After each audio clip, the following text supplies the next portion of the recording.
नमस्कार। एस कुमार ज्योतिष में आप सबका स्वागत करता हूं।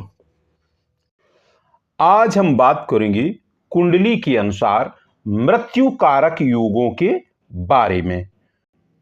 मृत्यु के लिए हमें लग्न और अष्टम भाव से विचार करना होता है।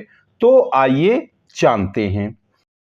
बहुत से ज्योतिष के आचार्यों ने लिखा है, जब अष्टम व लग्न के स्वामी निर्बल हों, यानी कि या तो वो नीच राशि में बैठे हों या अस्त हों या 6, 8, 12 में बैठे हों और उन पे डिग्री बल ना हो, और लग्न का स्वामी और अष्टम भाव का स्वामी छठवें भाव के स्वामी या मंगल के साथ युक्त हों, यानी इनके साथ बैठे हों, तो कहा जाता है ऐसा व्यक्ति युद्ध में, यानी कि ऐसा व्यक्ति आर्मी में जरूर जाता है और उसकी मृत्यु युद्ध में होने की संभावना होती है।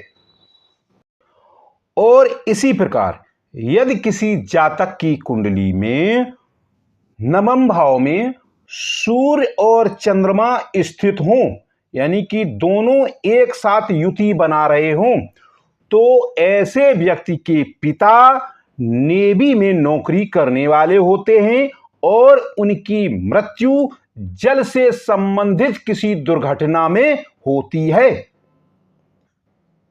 और इसी प्रकार यदि लग्न का स्वामी निर्बल होकर, नीच का होकर सूर्य से युक्त हो, यानी कि सूर्य द्वारा अस्त हो गया हो, अथवा पाप युक्त हो या पाप ग्रहों से दृष्ट हो, यानी उनसे देखा जा रहा हो, और चतुर्थ भाव में बैठा हो,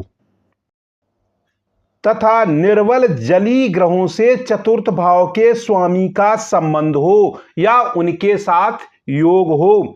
कुंडली में या ज्योतिष में शुक्र और चंद्रमा को जली ग्रह कहा गया है।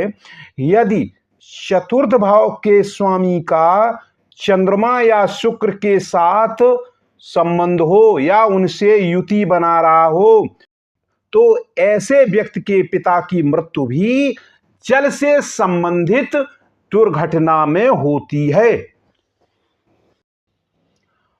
और इसी प्रकार यदि तुला लग्न में शुक्र लग्न भाव में ही स्थित हो, यानी वह अपनी लग्न में ही बैठा हो, तथा मंगल के साथ हो, यानी मंगल भी लग्न में बैठा हो,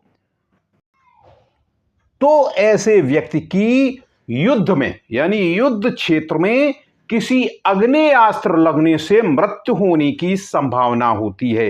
यानी कह सकते हैं जिसकी कुंडली में ये योग होता है, ऐसा व्यक्ति सेना या किसी सुरक्षा बल में जाता है और उसकी मृत्यु किसी आग्नेयास्त्र से होने की पूरी संभावना होती है। और इसी प्रकार यदि लग्नेश, यानी लग्न भाव का स्वामी द्वितीय भाव में बैठा हो और अष्टमेश अष्टम में हो, यानी कि अष्टम भाव का स्वामी अष्टम भाव में ही हो, और तृतीय तथा एकादश भाव के स्वामी द्वितीय भाव में हो, यानी कि तृतीय भाव और एकादश भाव के स्वामी भी द्वितीय भाव में बैठे हों, तो ऐसे व्यक्ति की मृत्यु आत्मघात से होती है। यानी ऐसे व्यक्ति के साथ हमेशा आत्मघात होने की संभावना बनी रहती है, क्योंकि उसकी मृत्यु आत्मघात से ही होती है। यह वीडियो यहीं तक, फिर मिलेंगे अगले वीडियो में। धन्यवाद।